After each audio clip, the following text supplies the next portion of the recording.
Hello everyone, मैं आज आपको कंटिन्यूटी के बारे में बताऊंगा कि एक जो फंक्शन होता है एफ(x), एक हमारे पास फंक्शन है, वो एक पॉइंट पर किस तरह से कंटिन्यूस होता है। हमें कंटिन्यूस के लिए क्या क्या चीज़ें की आवश्यकता होती है, तो हम सबसे पहले आओ समझते हैं कि कंटिन्यूस। मैं आज आपको कंटिन्यूस का पहला मेथड बता रहा हूँ। इसके बाद मैं आपको कंटिन्यूस का दूसरा मेथड भी बताऊंगा। आपको वो भी मेथड इसी की, ये जो प्लेलिस्ट है इसकी कंटिन्यूस वाली, इसी में मिल जाएगा, इस पर देख सकते हैं। तो मैं इस पर आपको कंटिन्यूस बता रहा हूँ सबसे पहले, और कंटिन्यूस का भी फर्स्ट मेथड। तो इसलिए आप चैनल को सब्सक्राइब कर लें ताकि आप मैथमेटिक्स से जुड़े हुए अच्छे से अच्छे टॉपिक्स इस चैनल पर देख सकें। तो सबसे पहले चैनल को सब्सक्राइब कर लें। आज मैं आपको कंटिन्यूटी एट ए पॉइंट, एक पॉइंट पर, एट ए पॉइंट, एक पॉइंट हमें यहाँ गिवन होगा और एक फंक्शन गिवन होगा, उस पर हमें कंटिन्यूटी बतानी है कि उस पर कोई भी फंक्शन कंटिन्यूस कैसे होता है, उसके लिए क्या प्रॉपर्टी है। तो अब सबसे पहले मैं इसे एक प्रॉपर्टी बताता हूँ। एक फंक्शन कब कंटिन्यूस हो सकता है एक पॉइंट पर, if the limit extends to a f x) exist करे एंड इक्वल हो एफ ए के। अभी एग्जिट और एफ इक्वल, इसका मतलब क्या है इसे आप समझें। इसमें एक R H L right hand limit equal होनी चाहिए L H left hand limit के, और इक्वल होना चाहिए F A.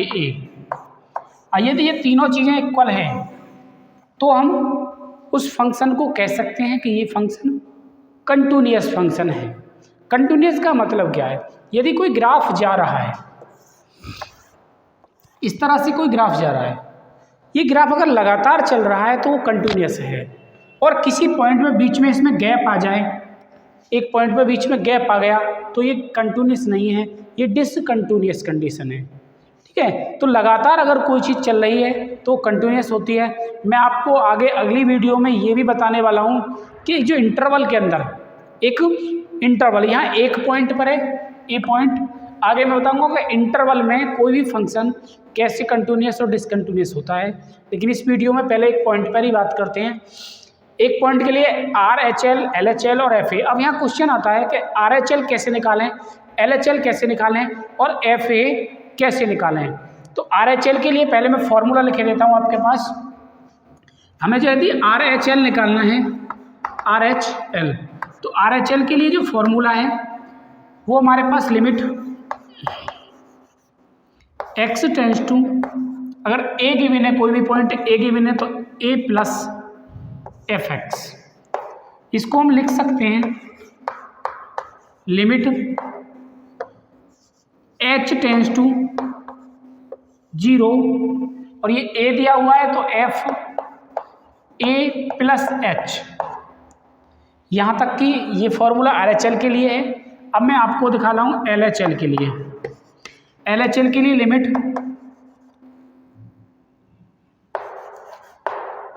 Limit x tends to a negative और f x is equal to limit h tends to 0 f, यहाँ a plus H आते हैं, ए माइनस एच आएगा। और तीसरा जो हमारा है वो तो एफ ए ही है, और एफ ए हम डायरेक्ट ही निकाल लेते हैं। अब ये बात जो है ये क्लियरली आपकी तब क्लियर होगी जब मैं एक एग्जाम्पल के थ्रू आपको समझाऊंगा। तो मैं एक एग्जाम्पल लेता हूँ और उस एग्जाम्पल के थ्रू आपको समझाने का प्रयास करता हूँ कि क्या हो सकता है।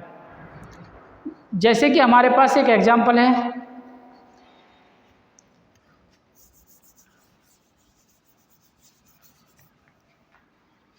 हमारे पास एक एग्जाम्पल है f x is equal to x की पावर 3।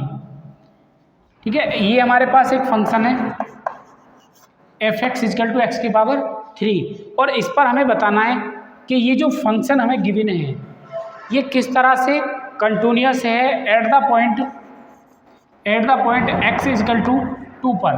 हमें एक्स जो ए है यहाँ पर वो क्या है, ए जो ये वाली ए है ये 2 है, इस पर बताना है। तो सबसे पहले हम निकालते हैं आर एच एल।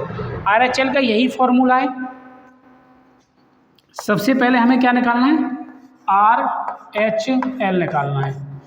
तो आर एच एल के लिए लिमिट एक्स टेंस टू 2 पर f x is equal to limit h tends to 0। ये बिल्कुल यहाँ तक क्लियर है कि हमें यही लिखना है, एच टेंस टू 0 सभी में, इसमें बदलना नहीं है हमको। अब एफ एक्स की जगह क्या आ जाएगा, एफ एक्स की जगह आ जाएगा क्या, अगर 2 प्लस एच। अब ये वैल्यू देखें 2 प्लस एच, हमें इसकी वैल्यू कितनी होगी और कहाँ से फाइंड आउट करेंगे। यहाँ देखें एफ एक्स, जैसे कि हमें सपोज करें f x is equal to x की 3 गिवन है और हमें एफ टी निकालनी है, तो कितना हो जाएगा टी की पावर 3। लेकिन हमें यहाँ क्या निकालना है, एफ 2 प्लस एच, तो यहाँ एफ की जगह क्या रख देंगे 2 प्लस एच। जब हम इधर 2 प्लस एच रखेंगे तो इधर भी क्या रखेंगे 2 प्लस एच की पावर 3। तो इसे यहाँ पे रख दें हम, क्या जाएगा लिमिट एच टेंस टू 0 और 2 प्लस एच की पावर 3। इसका हम फॉर्मूला खोल लेंगे, क्या जाएगा लिमिट एच टेंस टू 0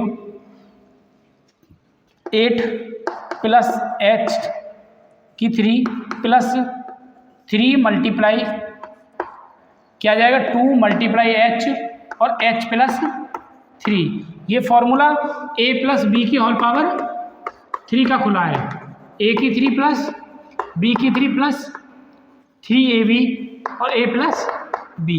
ये वाला फॉर्मूला हमने यहाँ खोल दिया है। अब हम h की वैल्यू यहाँ पुट करेंगे तो इसकी भी 0, इसकी वैल्यू 0, इसकी वैल्यू सारे 0 हो जाएंगे और आंसर क्या आएगा इसका 8 निकल के।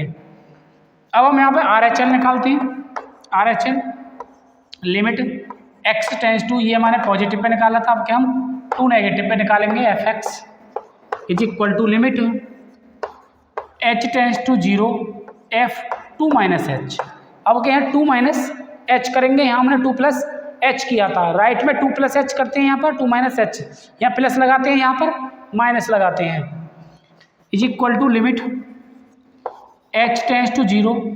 अब देखें यहाँ पर 2 प्लस एच, ऐसे यहाँ हमने 2 प्लस एच रखा था तो यहाँ पर 2 माइनस एच रखेंगे, तो क्या आ जाएगा 2 माइनस एच का whole power 3 is equal to limit h tends to 0, यही आएगा 8 माइनस एच की 3 माइनस 3 मल्टीप्लाई 2h और h माइनस 3। देखो ये सारे पार्ट जो h की वैल्यू हम इसमें पुट करते हैं तो ये सब 0 आ जाएंगे और आंसर क्या बचेगा, सिर्फ ये वाला आंसर बचेगा जो कि 8 होगा। अब हमें निकालना क्या है थर्ड पार्ट इसका, जो कि एफ ए है, एफ ए का मतलब F2। अगर हम इसमें यहाँ पर क्या रखें 2 रख दें इधर, तो 2 की पावर 3 आ जाएगा जो कि 8 ही आएगा। अब देखें 3 चीज़ें, RHL की जो वैल्यू है वो क्या आई थी 8 आई थी, LHL की वैल्यू है वो क्या आई थी 8 आई थी, F2 की वैल्यू जो है वो क्या आ रही है 8। और हमारे पास जो RHL, LHL और FA तीनों ही क्या आ रही हैं 8 8 8। तो हम कह सकते हैं कि RHL इक्वल है LHL के और इक्वल है F2 के। ये तीनों कंडीशन अगर इक्वल आती हैं तो हम कह सकते हैं कि जो ये फंक्शन है f(x) ये क्या होगा हमारा, ये कंटिन्यूअस फंक्शन होगा at the point x is equal to 2 पर। ये f(x) इजकल टू x की power 3 is at the continuous function at the x is equal to 2 पर, x इजकल टू 2 पर ये कंटिन्यूअस फंक्शन आएगा। इस तरह से हम कंटिन्यूअस की कंडीशन दिखाते हैं। मैं इससे अगली जो वीडियो बनाने वाला हूँ उसमें एक बहुत ही अच्छा फंक्शन लेने वाला हूँ और उस फंक्शन को मैं इस तरह से लेने वाला हूँ f(x) is equal to x। अब आप सोच रहे होंगे कि ये किसका साइन है, ये किसका साइन है, ये जो भी अंदर बंद कर दिया है बहुत इंपॉर्टेंट है, अच्छा पॉइंट है, बहुत ज़्यादा एकदम बेस्ट पॉइंट है जिसको मैं अगली वीडियो में बनाने वाला हूँ कंटिन्यूअस से। ये है ग्रेटेस्ट इंटीजर फंक्शन का। इसका अगर हम नॉर्मल रूप से निकालें तो सवाल 90% बच्चे या कोई भी गलत ही करता है, लेकिन जब मैं इसे समझाऊंगा कि इसका सॉल्यूशन कैसे होता है, जब हम यहाँ आते हैं तो यहाँ के इस क्वेश्चन में फंस जाते हैं, निकलता नहीं है। तो मैं ये बहुत ही इंपॉर्टेंट होने वाला है, इसके लिए आप चैनल को सब्सक्राइब कर लें और थैंक यू फॉर वॉचिंग। सभी से अगेन रिक्वेस्ट है कि चैनल को आप सब्सक्राइब कर ही लें, मैथ और फिजिक्स में आपके लिए बहुत अच्छा रहेगा।